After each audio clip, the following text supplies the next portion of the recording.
Welcome to यामिनीज पाठशाला। आप सभी का यामिनी की पाठशाला में स्वागत है। आज हम स्वेदन के भेदों के बारे में डिस्कस करेंगे कि स्वेदन कितने प्रकार के होते हैं। इसके अलावा स्वेदन के प्रकारों में किस किस का प्रयोग किया जाता है, किस किस के अंदर किस किस द्रव्यों का प्रयोग किया जाता है, इन सभी का आज इस वीडियो में हम डिस्कस करेंगे। तो शुरू करते हैं आज की क्लास स्वेदन के भेद के बारे में। स्वेदन के जो भेद होते हैं अर्थात स्वेदन जो होता है वो दो प्रकार का माना जाता है। एक तो होता है सहाग्नि स्वेद, एक होता है निराग्नि स्वेद।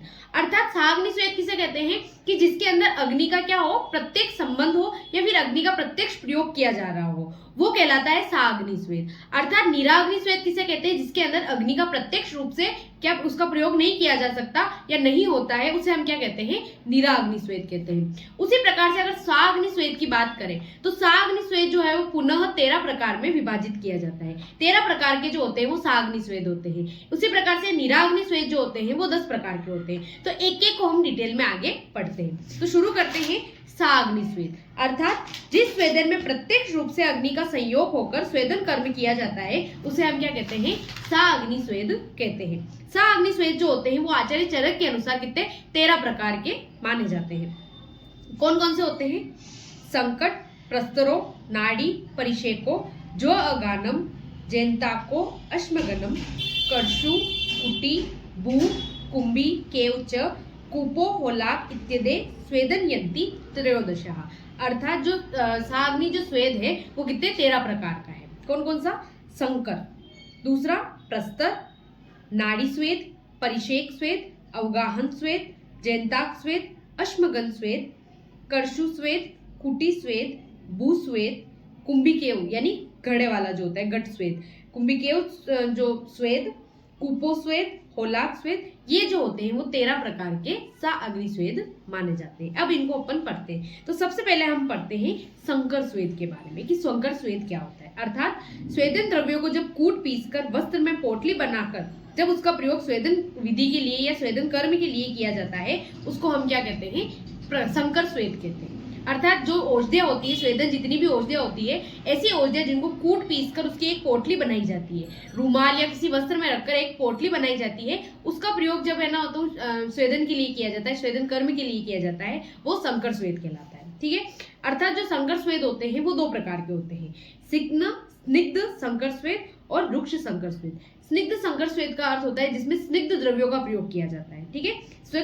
स्निग्ध द्रव्य का अर्थ हो गया तिल, मांस, चावल की खीर, कुशरा मांस आदि को गर्म करके पोटली बनाकर जो स्वेदन किया जाता है उसे स्निग्ध संकर स्वेद कहते हैं। अगला आता है आपका रुक्ष संकर स्वेद। अर्थात जानवरों के सूखे पुरुष, बालूका, पत्थर, लोह पिंड आदि की गर्म पोटली से जो स्वेदन किया जाता है उसे हम क्या कहते हैं, रुक्ष संकर स्वेद कहते हैं। तो ये होता है संकर स्वेद। फिर दूसरा आता है प्रस्तर स्वेद। अर्थात पुरुष के शयन योग्य उचित लंबाई व चौड़ाई वाला पाषाण शिला का इसमें प्रयोग किया जाता है और उसके ऊपर गेहूं, जौ आदि जो द्रव्य होते हैं उनका शमी धान्य का उष्ण कल्क तैयार करते हैं। अर्थात जो भी शमी धान्य जो भी धान्य है उसको क्या याद, उसको कूटकर उसका कल्क तैयार किया जाता है, एक तरीके से उसकी चटनी तैयार की जाती है और वो किस प्रकार की होती है, उष्ण प्रकार की होती है। अर्थात वो जो कल्क होता है उस पर उस शिला पर बिछा दिया जाता है, शिला पर उसको फैलाकर अच्छे से उसके ऊपर एक चद्दर वगैरह रखकर या फिर केले का जो पत्ता होता है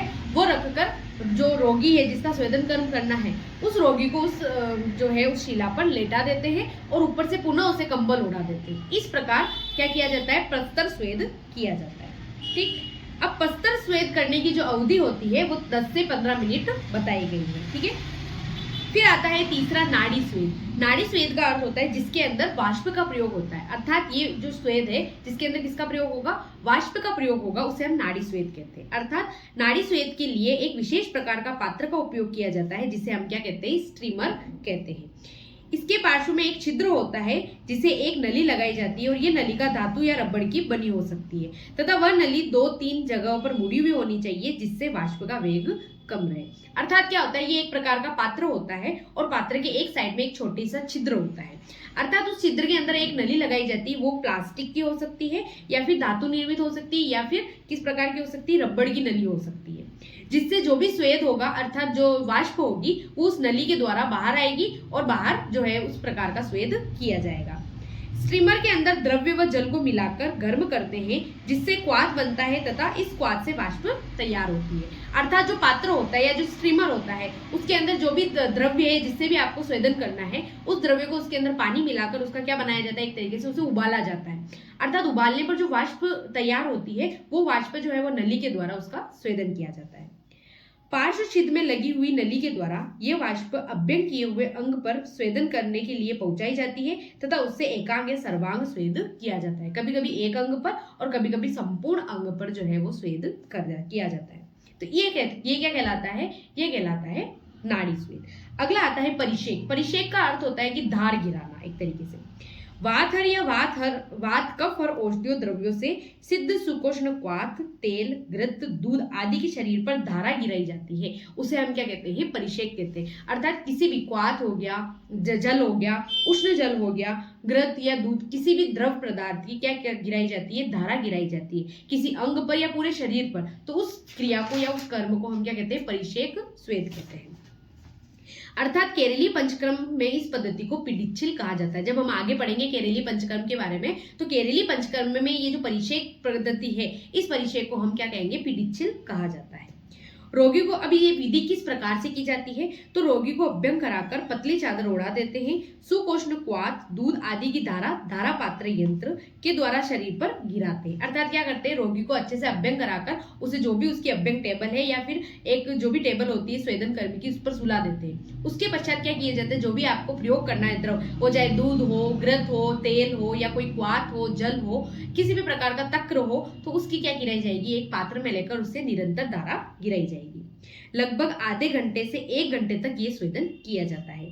इसे धारा स्वेद या द्रव स्वेद भी कहलाता है, क्योंकि ये एक तरीके से धारा गिर रही है, इसी कारण इसे धारा स्वेद, और इसमें द्रव का प्रयोग होता है, लिक्विड का प्रयोग होता है, इसलिए इसे द्रव स्वेद भी कहलाता है। अर्थात परिषेक स्वेद के 3 नाम अपन ने देखे। एक तो केरली पंचकर्म पद्धति के अनुसार पीडिच्छिल, धारा का प्रयोग या धारा गिराई जाती है इसलिए धारा स्वेद, और इसके अंदर द्रव या लिक्विड का प्रयोग किया जाता है इसलिए द्रव स्वेद। ठीक है, अब इसका प्रयोग किस किस में किया जाता है, तो भगंदर, शूल, व्रण एवं विद्रति में इसका प्रयोग किया जाता है। अगला स्वेद आता है अवगाहन स्वेद। अवगाहन का अर्थ होता है डुबाना।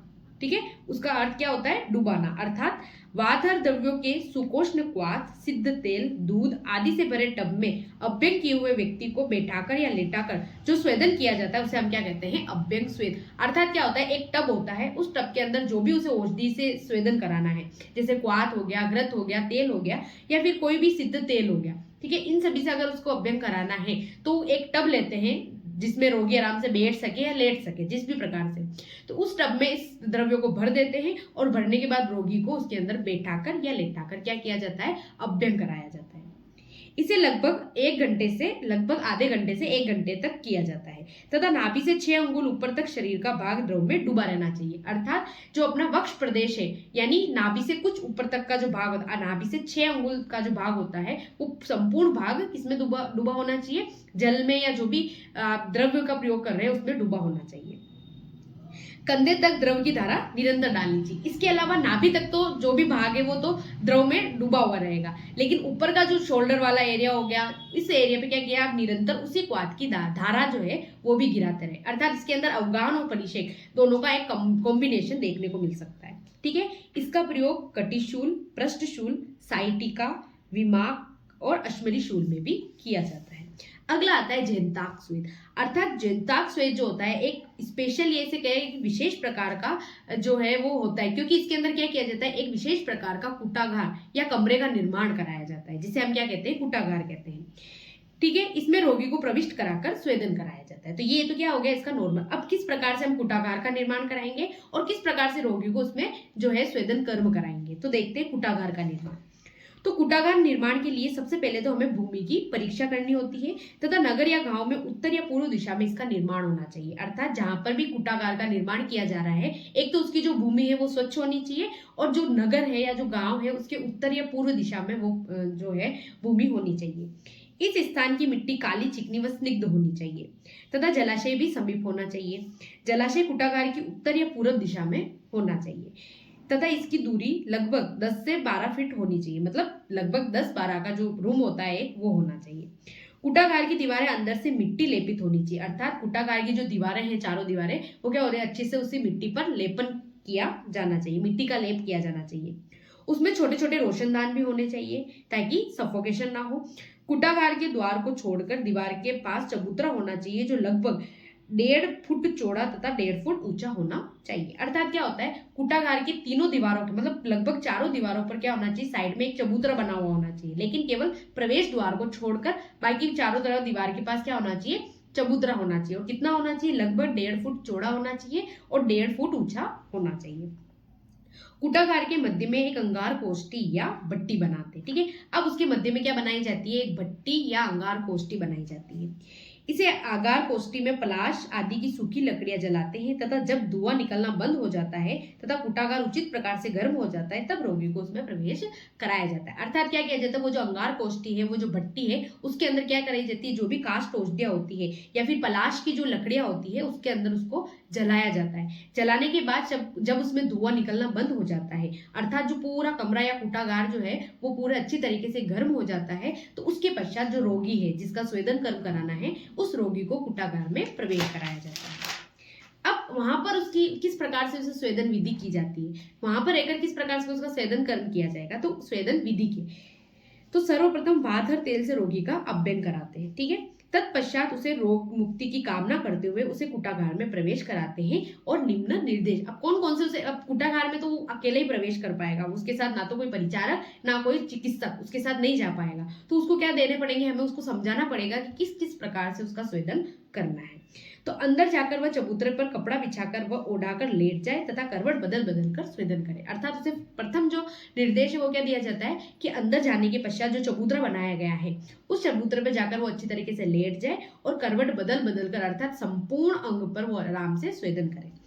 वह किसी भी स्थिति में चबूतरा नहीं छोड़े क्योंकि चबूतरे की सहायता से ही वो द्वार तक आ पाएगा। अर्थात अगर वो इधर उधर जाएगा, बीच में आने की कोशिश करेगा, तो वो क्या है कि हो सकता है वहां पर भ्रमित हो जाए, ठीक है। इसी कारण उसको ये बताना है कि चबूतरा किसी भी हालत में आपको चबूतरा नहीं छोड़ना है, ताकि चबूतरे से आप कहाँ आ सकते हो, प्रवेश द्वार पर आ सकते हो। जब स्वेद भली प्रकार से निकल चुका हो, हल्का महसूस हो रहा हो, वेदना स्तंभ या विबंध का नाश हो गया हो तथा चबूतरा पकड़कर धीरे धीरे बाहर आ जाए। अर्थात उसे बताना चाहिए कि जब आपका सम्यक स्वेद के लक्षण उत्पन्न हो गए, अर्थात आपको हल्का महसूस हो रहा हो, स्तंभन दूर हो गया हो या फिर आपकी जो वेदना है वो दूर हो गई हो, तो ऐसी स्थिति में चबूतरा पकड़कर आप बाहर आ सकते हैं।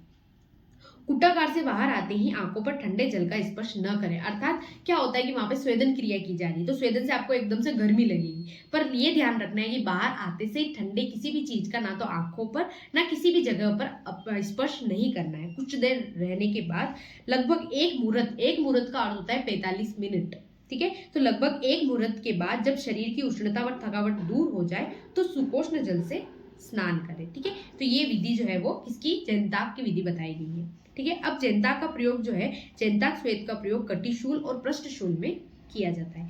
अगला आता है अश्मगन स्वेद, अर्थात एक व्यक्ति के सोने लायक एक पत्थर की शिला लेते हैं। इस शिला पर क्या करते हैं, ऊपर वाथर कोष्ठ जो औषधियां होती है उसको जलाकर उसे गर्म करते हैं। अर्थात ये किस प्रकार का है, एक तरीके से प्रस्तर स्वेद जो किया हमने पिछली बार जो पढ़ा उसके अनुसार ये एक शिला होती है, लेकिन उस शिला पर क्या किया जाता है, जो काष्ठ औषधियां जो होती है उसको जलाकर उस शिला को केवल गर्म किया जाता है। तत्पश्चात उसके ऊपर जो भी राख वगैरह होती है उसको हटाकर उसके ऊपर क्या बिछाया जाता है, एक चद्दर बिछाया जाता है और रोगी को सुलाकर उसके ऊपर कंबल दे दिया जाता है। इस प्रकार से उसका स्वेदन किया जाता है। इस प्रकार तप्त पाषाण शिला से निकलने वाले बाष्प से स्वेदन करना अश्मगन स्वेद कहलाता है, ठीक है। और ये एक प्रकार का रुक्ष स्वेद कहलाता है। फिर अगला आता है कर्षु स्वेद, अर्थात कर्षु का अर्थ होता है ऐसा गड्ढा जो मुख अंदर से चौड़ा तथा मुख से संकीर्ण होता है। अर्थात कर्षु का अर्थ होता है कि ऐसा गड्ढा जो अंदर से तो कैसा हो, चौड़ा हो, लेकिन मुख से एक तरीके से त्रिभुजाकार, मतलब संपूर्ण त्रिभुजाकार नहीं, आगे से थोड़ा कम चौड़ा और नीचे से मतलब जो मुख है उसका उससे कम चौड़ा और जो नीचे का जो एरिया है उससे ज्यादा। तो इस प्रकार से ये एक गड्ढा होता है। कर्षु स्वेद में इसी प्रकार का ऐसा गड्ढा बनाते हैं। इस गड्ढे में वाथर काष्ठ जो औषधियां होती है उसे जलाते हैं। निर्धूम होने की स्थिति में तथा काष्ठ औषधियों के अग्नि तप्त हो जाने पर गड्ढे के ऊपर चारपाई बिछाते हैं और यह भी एक प्रकार का रुक्ष स्वेद है। अर्थात क्या किया जाता है, इस प्रकार का गड्ढा बनाया जाता है जो मुख से तो संकीर्ण हो और तल से चौड़ा हो। ठीक, इसके अलावा उसके अंदर काष्ठ औषधियां रखी जाती है और उसके अंदर उसको जलाया जाता है। जलाने के पश्चात जब उसका धुआं निकलना बंद हो जाए और उससे जब अग्नि प्रदीप्त हो जाए, उस समय क्या करेंगे, उस गड्ढे के ऊपर चारपाई बिछाकर रोगी को उसके ऊपर सुलाकर उसके ऊपर कंबल उड़ा देते हैं और इस प्रकार से स्वेदन कर्म किया जाता है। ठीक है, अब चारपाई के ऊपर निर्गुंडी, मदार आदि के पत्र बिछाते हैं तथा उसके ऊपर रोगी को उड़ाकर सुला देते हैं। अगला आता है कुटी स्वेद। कुटी का अर्थ होता है एक तरह का कमरा, लेकिन कुटी स्वेद में एक गोलाकार कमरे का निर्माण होता है। अगर हमने जनताक की बात करें तो जनताक में तो जो अपना नॉर्मल जो 4 दीवारों का जो कमरा होता है उस प्रकार का कमरा होता है, लेकिन कुटी के अंदर एक गोलाकार कमरा होता है जो ना अधिक बड़ा होता है और ना अधिक छोटा होता है। दीवार पर कोई छिद्र नहीं होता, अर्थात वो बिल्कुल पैक होता है। इसमें कोई ना तो कोई छिद्र होता है ना कोई रोशनदान होता है, अच्छे से पैक होना चाहिए। कुटी की दीवारें अंदर से उष्णवीर्य औषधियों के कल्क से लिपी होनी चाहिए। इसके अलावा जो कुटी की जो दीवारें हैं वो कैसी उष्ण द्रव्य की जो औषधियां होती है उससे लिपी हुई होनी चाहिए, ताकि वो एक अपने हिसाब से एक तरीके से उष्ण रहे। ठीक है, लिपी हुई होनी चाहिए। कुटी के मध्य में चारपाई होनी चाहिए, अर्थात इसमें चारपाई कहाँ रखी जाएगी, कुटी के मध्य। अर्थात हम जनताक और कुटी की बात करें तो जनताक का जो कमरा होगा वो कैसा होगा, 4 दीवारों वाला होगा और ये गोल होगा। उसमें जो अंगार कोष्ठी वो बीच में रखी जाएगी और रोगी जो होगा वो दीवारों के पास जो है चबूतरे पर सोता है। लेकिन इसके अंदर जो रोगी है उसकी चारपाई बीचों बीच लगाई जाती है। अब अभ्यंग किए हुए व्यक्ति को चारपाई के ऊपर चादर बिछाकर सुला देते हैं तथा कंबल से ओढ़ाकर इस प्रकार के स्वेदन को कुटी स्वेद कहते हैं और ये एक प्रकार का रुक्ष स्वेद है। अर्थात इसमें जो अंगार कोष्ठियां होती है वो कुटी के बाहर चारों तरफ लगाई जाती है और बीच में रोगी को सुलाया जाता है। फिर अगला आता है भूस्वेद। भू का अर्थ होता है भूमि। ठीक है, तो भूमि पर सुलाकर, एक तरीके से भूमि पर सुलाकर जो स्वेद किया जाएगा वो भूस्वेद किया जाएगा। देखते हैं, अश्मगन स्वेदन के कही गई जो विधि है उसी के अनुसार भूस्वेद कराना या किया जाता है।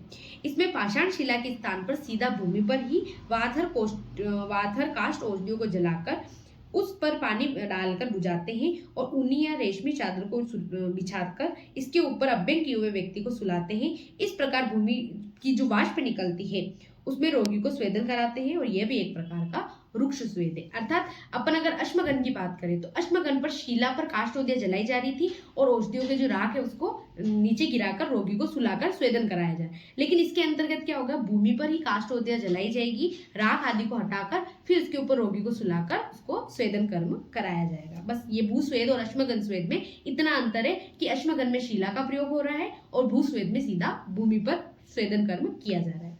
अगला आता है कुंभी स्वेद। कुंभी स्वेद यानी कि कुंभी का अर्थ होता है घड़ा, अर्थात घड़े के द्वारा जो स्वेद या घड़े का प्रयोग करते हुए जो स्वेद होगा वो कुंभी स्वेद।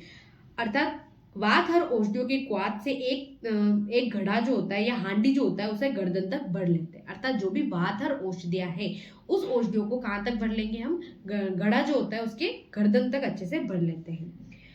इसके पश्चात जो हांडी है या जो घड़ा है उसको क्या करते हैं, हम गड्ढे में दबा लेते हैं। अब इसके ऊपर चारपाई या कुर्सी लगाकर रोगी को उसके ऊपर अच्छी तरीके से अभ्यंग कराकर सुला देते हैं। अगर चारपाई है तो सुला देंगे और कुर्सी है तो बैठा देंगे। अब इसके ऊपर चारपाई या कुर्सी लगाकर रोगी को ओढ़ाकर या बैठाकर बैठा देते हैं। अब इस हांडी में गर्भ तप्त, यानी अब क्या करेंगे, जिस हांडी में हमने वात और औषधियों का जो क्वाथ भरा है उसके अंदर हम गर्म तप्त जो लोहे के टुकड़े होंगे उसको डालेंगे। तो गर्म तप्त जो लोहे के टुकड़े क्या करेंगे, उस जो भी क्वाथ है उसको गर्म करेंगे। गर्म करने के कारण उसमें से क्या निकलेगी, वाष्प निकलेगी और उसके कारण रोगी का क्या होगा, स्वेदन होगा। तो इसे हम क्या कहेंगे, कुंभी स्वेद कहेंगे। अगला आता है कूप स्वेद। कूप का मतलब होता है कुआं, एक तरीके से कुआं या गड्ढा बनाकर जो स्वेद किया जाएगा वो कूप स्वेद कहलाता है। तो कूप का अर्थ है कुआं। इसमें कूप के समान एक गड्ढा, मतलब कुआं यानी कुएं के समान एक गड्ढा बनाते हैं जो लगभग इतना 6 फुट लंबा, 2.5 फुट चौड़ा और 12 फुट गहरा होना चाहिए। इसकी दीवारों पर वातनाशक औषधियों का लेप करते हैं तथा हाथी, घोड़ा, गाय, ऊंट आदि के गोबर से बने उपले यानी कि जो कंडे होते हैं उसका प्रयोग करते हैं। जब कुएं में धुआं निकलना बंद हो जाता है तब इसके ऊपर चारपाई बिछाते हैं तथा अभ्यंग किए हुए व्यक्ति को सुलाकर ऊपर कंबल उड़ा देते हैं और इस प्रकार सुखपूर्वक उसे स्वेद को कूप स्वेद कहते हैं। अर्थात ये एक प्रकार का गड्ढा होता है, गड्ढे के अंदर हम हाथी, ऊंट या फिर घोड़ा, गाय, इन सभी के क्या जो उपले होते हैं या जो कंडे होते हैं उनको डालकर जलाया जाता है, और जलाने के बाद जब उसमें जो भी धुआं है वो निकलना बंद हो जाए, उसके ऊपर उसको क्या करते हैं, चारपाई बिछाकर रोगी को सुलाकर स्वेदन कराते हैं। फिर आता है होलाक स्वेद, अर्थात इसमें चारपाई के नीचे रखने लायक अंगीठी, अंगीठी का अर्थ होता है जो हमारा सिगड़ी जिसे कहते हैं अपन, एक तरीके से सिगड़ी होती है, उसको चारपाई के नीचे रखा जाता है। और इस अंगीठी में हाथी, घोड़े आदि के पुरुष, ठीक है, जो भी उसके पुरुष होते हैं हाथी घोड़े के, उसके उपले बनाकर सुखाकर जलाते हैं तथा अंगीठी तैयार करते हैं, जिससे चारपाई के नीचे रखते हैं। और निर्धूम होने की स्थिति में, यानी जब उसमें धुआं निकलना बंद हो जाए, ऐसी स्थिति में अभ्यंग किए हुए व्यक्ति को चारपाई पर सुलाते हैं तथा चादर ओढ़ाकर उसका स्वेदन कराते हैं। तो इस प्रकार से ये होलाक स्वेद कहलाता है। ठीक है, इस प्रकार से ये तो हो जाते हैं साअग्नि स्वेद। अब आते हैं हम निराग्नि स्वेद पर, अर्थात ऐसे स्वेद जिसमें अग्नि का प्रत्यक्ष रूप से सहयोग नहीं होता, वो क्या कहलाते हैं, निराग्नि स्वेद कहलाते हैं। और निराग्नि जो स्वेद होते हैं वो कितने प्रकार के होते हैं, 10 प्रकार के होते हैं। कौन कौन से, व्यायाम, उष्ण सदन, गुरु प्रावरण, क्षुधा, बहुपान, भय, क्रोध, उपनाह, आहव और आत्म, ये जो होते हैं वो कौन से होते हैं, निराग्नि स्वेद। देखते हैं व्यायाम क्या होता है। व्यायाम से आप जानते हो, व्यायाम तो जिस क्रिया के द्वारा शरीर में थकावट उत्पन्न होती है, अर्थात जिसमें अपन को हम बलवान होते हैं और हमारे शरीर से स्वेद बाहर निकलता है, वह क्रिया क्या कहलाती है, व्यायाम कहलाती है। अर्थात आप अगर देखा होगा, आप दौड़ने जाते हो या किसी प्रकार का कोई व्यायाम करते हो, श्रम करते हो, तो उस समय क्या होता है, आपका शरीर से स्वेद निकलता है, तो ये भी एक प्रकार का स्वेदन का पार्ट हो गया। लेकिन इसमें क्या हो रहा है, अग्नि का जो है वो प्रयोग नहीं किया जा रहा है, ये एक तरीके से नेचुरल हो रहा है, तो ये भी एक प्रकार का स्वेद होता है। ठीक है, एक तो अपन नॉर्मली श्रम करेंगे तो अपने स्वेद उत्पन्न होगा, एक अगर आपको स्पेशली स्वेदन कर्म व्यायाम के द्वारा कराना है तो क्या कराया जाएगा, आपको व्यायाम कराया जाएगा, आपको दौड़ाया जाएगा, या फिर ऐसी क्रिया जिससे स्वेद उत्पन्न होगा, वो क्रिया जो कहलाती है वो व्यायाम कहलाती है। ठीक है, अगला आता है उष्ण सदन। उष्ण सदन का अर्थ होता है कि ऐसी जगह जहां पर अत्यधिक उष्णता हो, वो कहलाता है उष्ण सदन, यानी गर्म जगह पर निवास करना, गर्म घर में वास करना उष्ण सदन कहलाता है। ये एक प्रकार का निराग्नि स्वेद है, अर्थात इसमें बिना किसी अग्नि संस्कार के ये कमरा गर्म रहता है। एक तो अपन ने कुटी के बारे में पढ़ा, उसमें क्या किया जाता है, चारों तरफ अंगार कोष्ठा लगाकर उसको गर्म किया जा रहा था। चेंताक के बारे में पढ़ा, चेंताक में भी कुटागार में क्या किया जाता, बीच में अंगीठी जलाकर उसमें भी उसको गर्म किया जा रहा था। लेकिन उष्ण सदन में भी एक कमरे का ही प्रयोग किया जाएगा, परंतु ये जो कमरा होगा वो बिना किसी अग्नि के संयोग से या बिना किसी अंगीठी के संयोग से इसे गर्म, अर्थात ये सूर्य की जो किरणें हैं उसके द्वारा इसको गर्म किया जाएगा। उसके पश्चात रोगी को प्रवेश कराकर या रोगी को स्वेदन कराया जाएगा। फिर अगला आता है गुरु प्रावरण। गुरु प्रावरण यानी गर्म कपड़े या फिर ऐसे कपड़े जिससे गर्मी या फिर स्वेद निकलता हो, ऐसे कपड़े पहनाकर भी स्वेदन कराया जाता है। ठीक है, यानी जो रजाई हो जाती है, कंबल हो जाते हैं, इनको ओढ़ाकर जो स्वेदन कराया जाता है वो क्या कहलाता है, गुरु प्रावरण। अगला आता है क्षुधा। क्षुधा का अर्थ होता है भूख। कभी कभी होता है जब आपको भूख लगती है तब आपका क्या होता है, गर्मी होती है आपको। ठीक है, भूख लगने पर गर्मी लगती है, तो क्षुधा यानी रोगी को अगर क्षुधा से मतलब अगर स्वेदन कराना है तो रोगी को भूखा रखकर एक तरीके से जो स्वेदन कराया जाएगा वो क्या कहलाता है, वो क्षुधा स्वेद कहलाता है। फिर आता है बहुपान। बहुपान का अर्थ होता है मदिरा का पान करना, एल्कोहल का प्रयोग करना, आसव वरिष्ठ का प्रयोग करना, मद्य का प्रयोग करना। तो इन प्रयोगों से भी हमारे शरीर में क्या होती है, गर्मी उत्पन्न होती है, एक तरीके से हमें उष्णता बढ़ती है हमारे शरीर में और स्वेद निकलता है। तो बहुपान या मदिरा पान या मद्य के पान से भी क्या निकलेगा, स्वेद हो जाता है, स्वेदन हो जाता है। तो अधिक मात्रा में मद्य का सेवन करना, मद्य स्वभाव से उष्ण, तीक्ष्ण, व्यवायी व आशुकारी तथा स्वेद को निकालने वाला, अधिक मात्रा में मद्य का सेवन कराकर रोगी को सुला देने से स्वेद की अत्यधिक प्रवृत्ति होती है, जिससे उसका स्वेदन किया जाता है। अब अगला आता है भय। भय का अर्थ होता है, भय का तात्पर्य होता है डरना। कभी कभी ऐसा होता है ना, अपन को किसी चीज से डर लगता है, तो डर लगने से भी अपन अपने पसीने छूटना एक तरीके से, तो डर के मारे जब हमारे पसीने छूटते हैं तो भय के कारण भी क्या होता है, हमारे स्वेद एक तरीके से होता है। तो रोगी को क्या दिखाया जाता है, एक तरीके से उसे डराया जाता है, धमकाया जाता है, जिससे उसमें स्वेद की उत्पत्ति होती है। ठीक है, तो भय के कारण भी स्वेदन कर्म कराया जाता है। ठीक है, अब भय में क्या होता है, जब आपको किसी चीज का डर लगता है या भय होता है तो आपका जो सिंपैथेटिक है और पैरासिम्पैथेटिक है, वो दोनों जो नर्वस सिस्टम है वो उत्तेजित हो जाते हैं, जो क्या करते हैं, आपके स्वेद ग्रंथियों को उत्तेजित करते हैं, जिससे स्वेदन की या स्वेद जो होता है वो आपके शरीर से बाहर निकलता है। फिर अगला आता है क्रोध। तो आपने क्रोध या जब आपको गुस्सा आता है उस समय भी आपको स्वेद की प्रवृत्ति होती है, तो क्रोध के कारण भी स्वेदन कर्म कराया जाता है।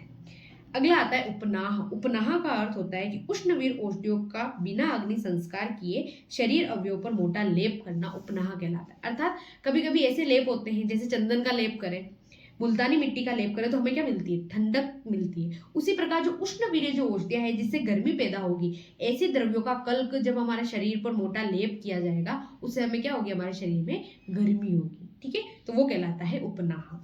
फिर आता है आहव। आहव का अर्थ होता है कुश्ती या मुष्टि युद्ध करना, यानी कि लड़ाई झगड़ा करना, मुष्टि करना, कुश्ती करना। उससे भी आपके शरीर में क्या होगा? स्वेद की प्रवृत्ति होगी या स्वेद की उत्पत्ति होगी या स्वेद आपके शरीर से बाहर निकलेगा। तो कुश्ती के कारण या आहव के कारण भी आपका स्वेदन कर्म किया जाता है। फिर आता है आतप। आतप का अर्थ होता है धूप या धूप की जो मतलब जो सूर्य की जो किरणें होती है वो आतप कहलाती है। अर्थात सूर्य की किरणों का सेवन करना आतप कहलाता है। और इस प्रकार धूप सेवन से शरीर में उष्णता की वृद्धि होती है और स्वेद की प्रवृत्ति होती है। तो इस प्रकार से ये निराग्नि स्वेद के जो 10 है वो प्रकार हमने पढ़े। ठीक है, इसी के साथ इस वीडियो को हम यही खत्म करते हैं।